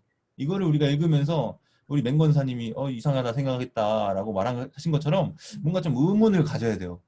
이 저자가 바보는 아닐 텐데 왜 뜬금없이 이렇게 개연성 떨어진 이야기를 여기다 갖다 써놨을까? 세례요한은 이미 1장에서 그 역할이 다 끝난 거 아닌가? 이런 생각을 할 수 있는데 지금 결국은 마가가 이 이야기를 여기다 삽입하면서 전하려는 의도가 지금 이 괄호로 묶기 삽입하기라고 하는 기법을 우리가 고려할 때 무슨 의도가 있다는 거죠. 다시 말하면 전도여행을 떠난 이 제자들이 지금 이런 식으로 회개하러 전파하고 귀신 쫓고 병자에 기름 바짝 고치는 이러한 성공적인 열매를 거두긴 했지만 세례 요한이 죽임을 당했던 것과 같은 그런 고난을 언젠가 맞이할 수도 있지 않을까라고 하는 화두를 이런 괄호로 묶기 삽입하기 기법을 통해서 뭔가 이 마가복음을 전해 듣는 독자들, 청자들, 신자들에게 어떤 메시지를 전하고자 한 의도가 있다고 하는 거죠. 그런 식으로 읽는 게 뭔가 합리적이고 개연성 있지 않나 이런 겁니다. 이해되십니까? 예. 네. 예. 그래서 6장은 이렇게 좀 볼 수 있을 것 같고요. 그 다음에 11장은 성전 안에서 팔고 내쫓는 자를 예수님이 내쫓으시죠. 그리고 돈 받고자 하는 자의 상을 엎어버리고 성전 안으로 지나가는 걸 허락지 않은데 이 성전 청결 사건이 앞뒤에 무엇으로 둘러싸여 있느냐라고 했을 때 11장 12절부터 14절 보시면 뜬금없이 뭐 이상한 이야기가 나와요. 전 이걸 진짜 이해를 잘 못했는데 무화과 나무에게 갑자기 말씀을 하셔요. 성전 들어가다가 뭐 이해 안 되는데 어쨌든 들어갔다 나와요. 근데 또 갑자기 무화과에 대한 이야기가 20절에 또 나와요. 또 무화과 나무가 왜 나올까? 이것도 지금 이 괄호로 묶기 삽입하기라고 하는 이런 문학적인 특징에 대한 이해가 있다면 이게 뭔가 안에 거를 둘러싸고 있구나. 그리고 이 두 부분이 서로를 해석하고 메시지를 밝히는 데 도움이 되는 어떤 역할을 하고 있구나라는 걸 아는 거죠. 다시 말하면 무화과 나무를 저주하신 사건은 성전을 이렇게 부패한 성전을 깨끗하게 하신 그 사건과 관계에서 살펴볼 필요가 있는 거고 그 성전의 운명이 결국은 무화과 나무가 맞은 운명과 같이 될 것을 지금 이것을 통해서 이 구조를 통해서 뭔가 마가가 전하고자 하는 거죠. 메시지를. 제가 굉장히 설명을 좀 그냥 간략하게 하고 했는데 이해되세요? 제가 그러니까 무화과 나무 이야기가 성전의 이야기가 뭔가 유비 관계에 있다는 거죠. 무화과 나무에 열매가 없는 것을 보시고 저주했어요. 성전에 열매가 있습니까? 없습니까? 성전에 하나님이 원하시는 만민이 기도하는 집이라 일컬음을 받는 그런 것이 있어야 되는데 강도의 소굴이라고 하는 안 좋은 게 있어요. 이게 맺히니까 그 결과는 뭐예요? 결국 저주를 받는 거죠. 무화과 나무가 저주를 받았듯이. 그러면 그 결과는 어떻게 되는 거예요? 성전이 어떻게 될 것인지에 대한 결과는 아직 나오지 않았어요. 그러나 무화과 나무가 말라버린 것을 봤을 때 열매 없는 무화과 나무가 말라버린 것을 봤을 때 열매 없는 성전도 그와 같이 될 것이라는 것을 은연중에 이 구조를 통해 전달하고 있다는 거죠. 일단 넘어가겠습니다. 그 다음에 아직 갈 길이 먼데 시간이 27분이네. 삼중 반복. 이거는 우리 강은혜 권사님 혹시 지금 읽으실 수 있는지 모르겠네요. 강은혜 권사님, 어려우시나? 소리 들려요, 강은혜 권사님. 네네, 들려요. 이거 읽어주세요. 네네. 삼중 반복이요. 삼중 반복은 마가복음 전체에 걸쳐서 찾아볼 수 있다. 예수는 제자들에게 자신의 운명을 은밀하게 예언한다. 제자들은 그때마다 이해의 부족을 보인다. 제자들이 이러한 모리에는 예수로 하여금 제자들의 요구사항을 가르치게 만든다. 배가 나오는 장면도 세 번이다. 감남산에서 예수는 제자들에게 깨어있으라 세 차례 권한다. 순한 이야기 중 겟세마네에서는 예수는 기도하기 위해 제자들을 3번 떠났고 3번 돌아왔으며 위기의 시간에 잠들어 있는 제자들을 발견한다. 베드로는 예수를 3번 부인하고 빌라도는 예수에게 3가지 질문을 한다. 예수가 조롱받는 장면은 3번 등장하며 예수의 십자가 처형 중 3번에 걸쳐 시간에 대한 정보가 제공된다. 예수의 십자가 못 박히심, 장례 그리고 부활에 대한 한 여성 증인 목록이 3군데에 나온다. 이런 반복은 이야기 속의 일들의 주의를 환기시키고 그것들의 중요성을 강조하며 기대치를 높이고 이전에 있었던 일에 대해 숙고하도록 장려하고 연관성을 확립하는 역할을 한다. 네, 감사합니다. 이건 그렇게 어렵지가 않아서 그냥 3번 쓴다 이거예요. 몰래도 다 3번씩 이렇게 반복적으로 나타난다. 그걸 통해서 그 반복이 뭐예요? 강조죠, 강조. 예, 그렇게 보시면 될 것 같고, 어쨌든 이런 식으로 3번 나오는 게 굉장히 많네. 이렇게 한번 생각하시면 될 것 같고, 그러니까 한 번 나올 때 이게 한 번 나왔다, 2번 나올 때 2번 나온 거네, 3번 나오면 이거 3번 나오면 이거 3번 반복된 거네, 그럼 강조된 거네. 이 정도 인지하고 읽으시면 좋을 것 같아요. 그 다음에 7번 이단진보법, 이것도 한번 읽어주실래요? 마가는 청중으로 하여금 어떤 것에 지목하게 하려고 이단 진보법을 사용한다. 첫 번째 단계는 일반성을 특징으로 하고 두 번째 단계인 반복은 좀 더 구체적인 세부 사항에 대한 제공을 통해 중요한 요소를 전달한다. 예시 1장 28절 어디에서나 갈릴리 전역에서 저녁이 되었을 때 해가 졌을 때 이것은 안식일이 끝나자마자 사람들이 예수에게 병든 자들을 데려왔음을 강조한다. 외진 곳, 황량한 곳, 다른 편 게네사렛, 헬라인 수로보르의 족속, 베다니에서 나병 환자 시몬의 집에서. 네, 감사합니다. 그리고 이런 식으로 일반적인 것에서 보다 구체적인 것으로 한 번, 두 번, 1단계, 2단계 이런 식으로 2단 진보법이라는, 저도 이건 좀 낯선데 어쨌든 이런 문학 기법이 있는 거예요. 그래서 이건 사실 비단 지금 문학적 접근이라 그랬잖아요. 성경에만 쓰여 있는 게 아니라 보편적으로 어떤 문학 작품을 보더라도 이런 식의 특징들 찾아볼 수 있는 거라고 하는 거죠. 그래서 여기 좀 설명을 예시해서 드리자면, 첫 번째 그냥 어디에서나 했는데, 두 번째 갈릴리라고 하는 구체적인 어떤 지역에 대한 나왔고, 저녁이 되었을 때, 해가 졌을 때, 이거는 유대인들은 시간 개념이 우리는 12시 자정부터 어제, 오늘 이런 식으로 구분이 된다고 한다면, 저녁을 기점으로 해서 해가 떨어지면 하루가 끝나고 하루가 시작되고, 이 기점이 유대인들이 좀 달라서 결국 이것이 안식일이 끝나자마자 올랐다는 것을 강조하기 위해서 쓰여졌다는 것을 이제 쓰고 있다고 하고, 외진 곳, 황량한 곳, 다른 편 괜찮아. 이것도 다 구체적인, 좀 보편적인 것에서 좀 더 구체적인 것으로라고 하는 이단 진보법이 사용된 예시라고 하는 거죠. 그 다음에 8번은 설명절에 지체된 사용이라고 하는데, 제가 이거 시간이 많지 않아서 그냥 제가 읽겠습니다.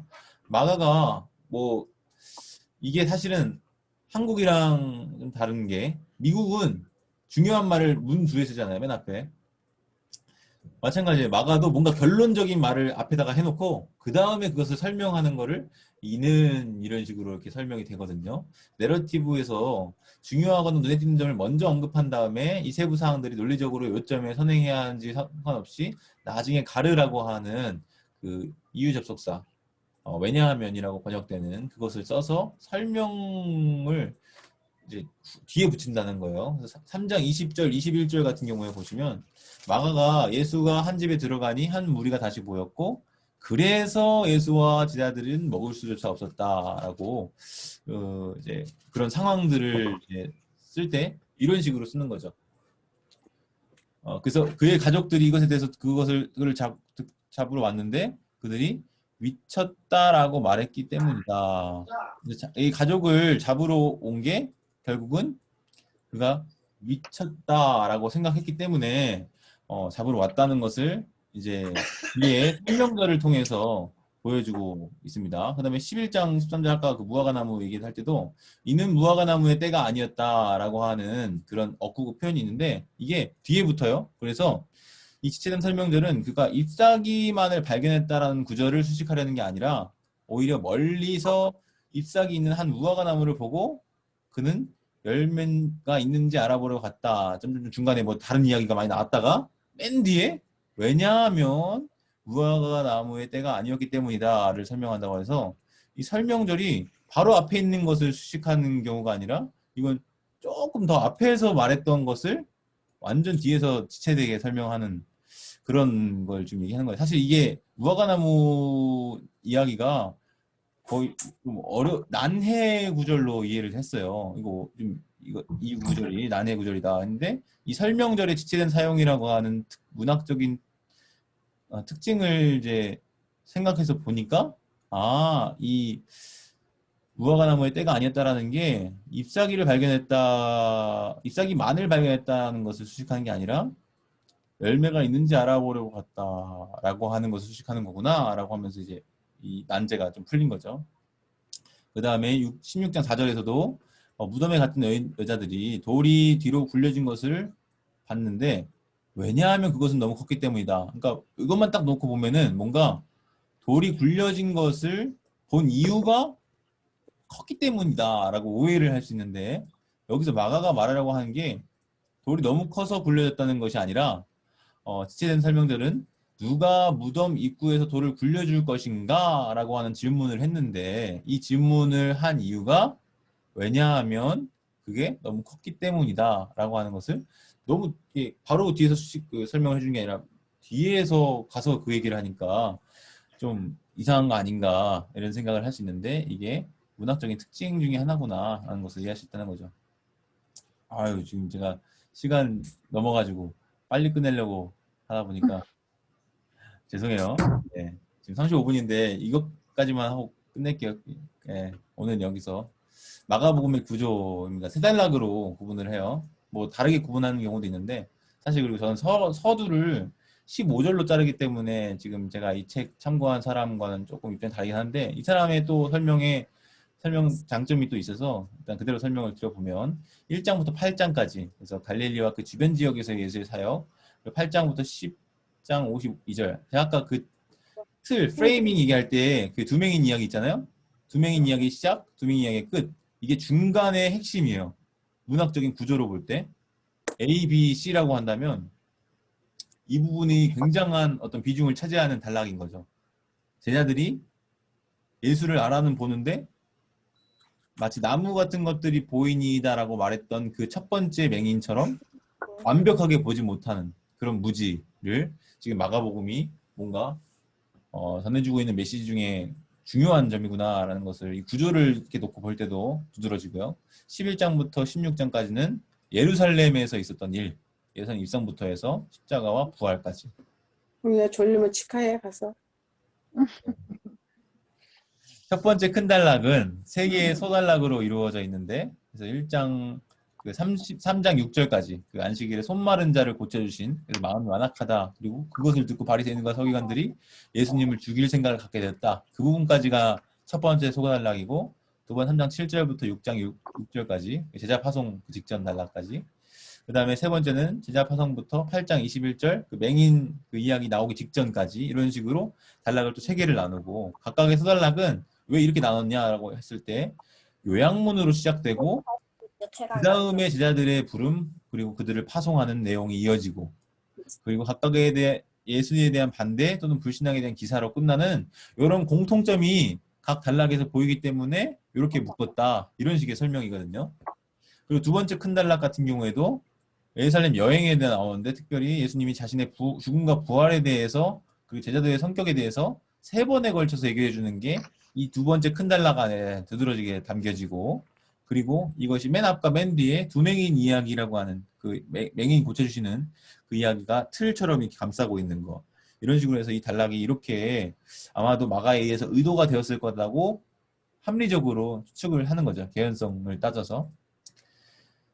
그래서 내러티브를 지배하는 건 교육자 가르침들인데 맹인 치유 이야기 그리고 변화산에서 변형되신 사건 귀신 들린 소년의 치유 다시 맹인 바디메오 치유 이 4개의 내러티브들이 구성이 되어 있는데 이것들은 결국은 예수님께서 길에서 예수님을 따른다는 것이 단지 따라다니는 게 아니라 자기 십자가를 지고 예수의 삶의 방식을 따르는 것이라는 것을 강조하는 다시 말하면 제자도 교훈에 어떤 방점이 있는 단락으로 이렇게 볼 수 있다는 거죠. 마지막 3번째 단락은 예루살렘 입성 하시는 장면이 나귀 타고 입성하시는 극적인 근데 그 나귀가 가져오라고 하니까 그냥 가져오는 뭐 이런 거 그리고 성전에서 맞서는 대담한 시위 성전 청결 사건 다 뒤엎고 그리고 성전 지도자들과의 어떤 대결 논쟁 가이사 논쟁 뭐 세금 논쟁 뭐 이런 것도 있잖아요. 부활 논쟁 그래서 성전에서의 가르침과 악의적인 지은 문제들의 공격을 막아내는 그런 논쟁들이 있고 성전의 임박한 운명 13장에 종말 그리고 성전의 관계에 대해서 제자들이 설명해 준 것 이런 것들이 이 3번째 큰 단락에 들어가고 마지막에는 이제 음모와 제자들과의 마지막 식사 체포 신문 그리고 옷박힘으로 종국에 이르고 이 죽음으로부터의 부활에 대한 보도가 내러티브의 절정으로서 이 모든 사건이 놀랍게도 일주일이라는 시간의 틀 안에서 일어난다라고 하는 게 주목할 점인 것 같아요. 그 앞에까지가 거의 1년 반 뭐 이렇게 한다면 이게 일주일 이렇게 되는 거죠. 이런 식으로 마가복음에 대한 문학적 접근에 대해서 간략하게 좀 맛보기만 좀 봤는데 시간이 다 됐네요. 네, 그래서 숨가쁘게 좀 온 것 같아요. 그래서 마가는 앞에서 빠르게 오고 뒤에는 천천히 하는데 저는 앞에 느긋하게 오다가 뒤에서 굉장히 빠르게 지금 끝내는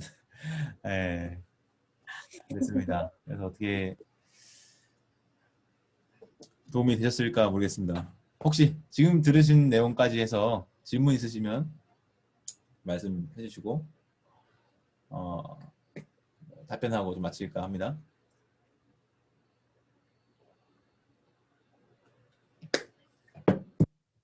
없으셨습니까? 네. 없을 수도 있습니다. 네. 있으시면 언제든지 말씀해 주셔서 저도 한번 생각하고 또 같이 나누면 좋겠습니다. 자, 이렇게 해서 오늘 마치겠고요. 기도로 오늘 맹건사님 캠까지 키셨으니까 마친 기도 부탁드리겠습니다. 네, 참 좋으신 하나님 감사합니다. 귀한 말씀의 자리로 인도하여 주셔서 주님 참으로 감사합니다. 우리가 항상 주님의 말씀을 사모하며 주님의 말씀을 드리며 항상 말씀을 가까이 하며 사는 우리의 삶이 될 수 있도록 주님 도와주시옵소서. 그래서 항상 하나님의 뜻대로 행하며 정말 하나님의 가족이라 하나님의 자녀라 칭함받는 그러한 우리의 삶을 살 수 있도록 주님 인도하시고 이끌어 주시옵소서. 항상 하나님의 나라를 소망하며 하나님만을 바라보며 사는 우리의 삶이 될 수 있도록 주님 또한 우리를 인도하시고 이끌어 주시옵소서. 오늘도 귀한 말씀의 자리에 아버지 말씀을 전하신 박이삭 강도사님 더욱더 축복하여 주시고 영육의 강건함으로 이끌어 주시며 항상 정말 주님을 기쁘시게 하는 그런 주의 종의 사명을 온전히 감당할 수 있도록 주님 도와주시옵소서.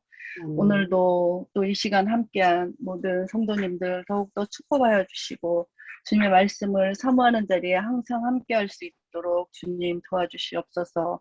이 모든 말씀 귀하신 예수 그리스도의 이름으로 기도합니다. 아멘. 아멘. 감사합니다. 그러면 평안한 밤 되시고 네, 잘 수고하셨습니다. 보내십시오. 수고하셨습니다. 수고하셨어요. 감사합니다.